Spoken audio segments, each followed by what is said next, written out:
Okay, so now we are going to be taking two of the helices from the previous ribbon diagram, okay, and looking at their sequences and saying which one of these is more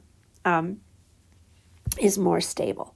Okay, so remember that we need to look at three things. So if we're looking at stability of an alpha helix, we're going to look at the sequence at three things. So the first is going to be, do they have glycine or proline? Because that destabilizes a helix. Okay. Then we're going to look at interaction with the helix dipole. Do we have attractive or repulsive structures or sequences at the end of the helix dipole? And then we're going to look at neighboring residues. So things that fall on the same side of the helix. Okay, so first let's look and see about glycine or proline. Okay, so if we look over at the sequence on the left, we have no glycine or proline. So I'm going to call that a positive in terms of, that's a stable helix. Now, if we look over at this one here, we have one proline and one glycine, right? So this one that would be negative in terms of, does it contribute to stability? Okay, so that's what the positive, negative here are, does it contribute to stability? So it has proline and a glycine present. All right, so now we're going to look at the helix dipole. So how do we know which way the helix dipole goes? Okay, so the helix dipole, remember, is going to go from N to C. Okay, so we write sequences from N to C, so this is our helix dipole. Okay. So we are going to look to see if the residues on the ends of the helix have charges. Okay, so what I'm going to do, and this would require you to be looking up data on the nature of the side chains. This is the one-letter code, so I'm just going to draw in plus or minus for charged side chains right now. Okay, so let me do that over here. Okay, so E's are glutamic acid, so those are negatively charged side chains. So I'm going to find all my E's, right, negatives there. All right, so then I've got alanines, which are just a methyl group. I've got a threonine that has an OH on it, okay? And then I have a K, which is a lysine, which is a positively charged group, okay? And then valines are neutral hydrophobic. Arginine is the R, that's a positively charged group.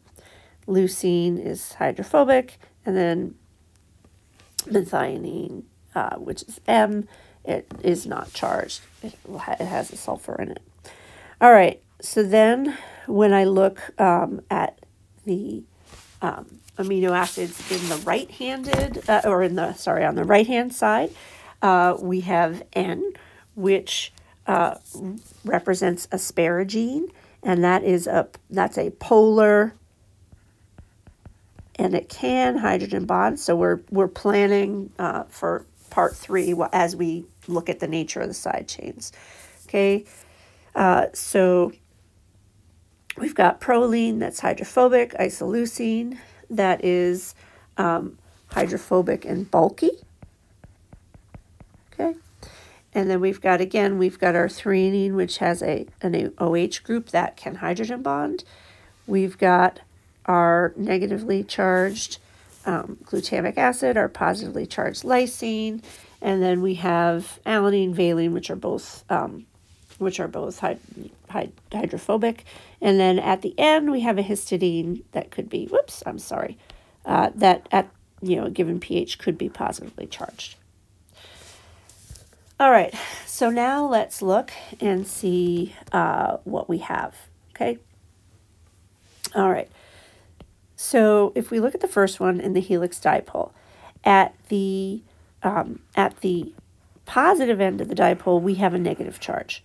So that is going to be a favorable interaction. Okay, so I'm going to put that as a positive. And so we have a favorable interaction with the positive end of the helix dipole. And then if we look at the other end, okay, we do have this is the negatively charged end of the helix dipole. And so we have a positively charged residue, but it's two in, so it may be weakly favorable, okay, but it's not going to do harm. Now let's look at the helix dipole over on the right. So over on the right, I have really kind of nothing at the positive end that's going to have an interaction with the helix dipole. But on the negative end of the dipole, I have a positive charge. So that's favorable. So that's a positive. So we have a favorable interaction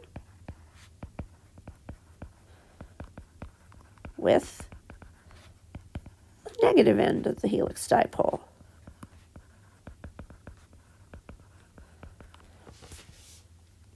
All right, so the third thing we're going to look at, okay, is, how are our neighboring residues, right? And so this is, remember that in an alpha helix, okay, you have 3.6 residues per turn.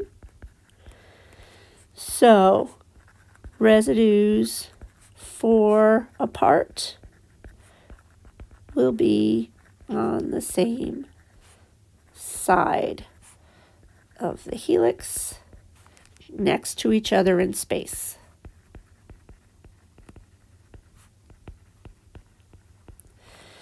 So let's look 4 down. All right, so we've got a negatively charged residue with, 1, 2, 3, 4, a positive. Okay, so right there we have a favorable interaction, an attractive interaction between a negative and a positive. So we've got some favorable interactions here, okay? And then if we look at the next, we have an alanine and a valine, but that's a small hydrophobic with a large hydrophobic, not a problem. Here we have a hydrogen bonding group with a nonpolar. They're just not going to interact. We have a small group with a positively charged group, nothing much going on there. And then the same thing with the next two. We have a lysine with a leucine, and then we have a valine with a methionine. The valine with the methionine might be so this one here is favorable. It's an attractive electrostatic interaction. And then this one here would be maybe a hydrophobic interaction.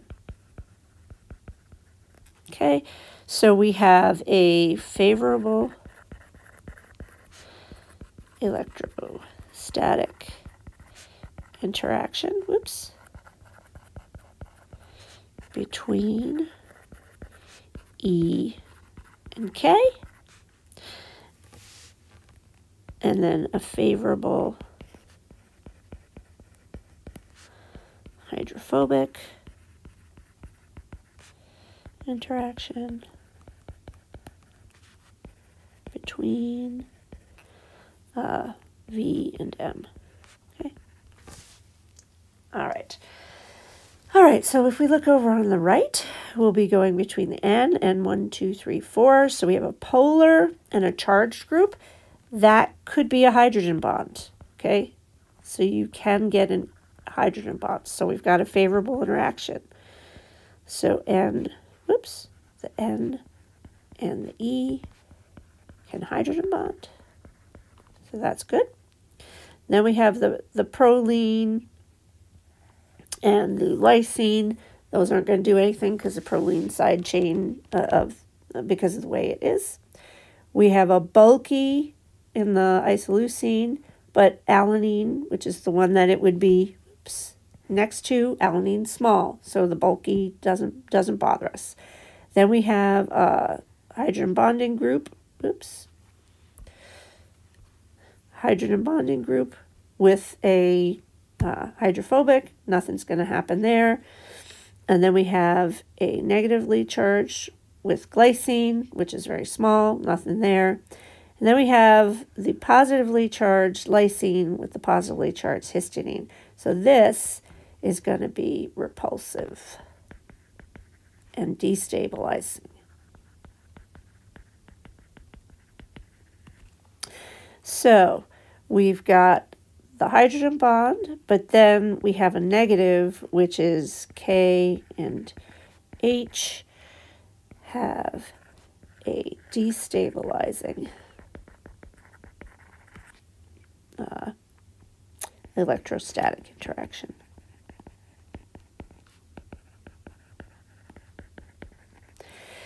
So if we compare the one on the left, we see that we have only favorable stability things on the left, and on the right, we have two unfavorable things for stability. Okay, so our conclusion, okay, is that the sequence on the left is more stable. All right, and so the last part of the question is, propose a mutation, which means to change an amino acid in the primary sequence. Okay, sequence.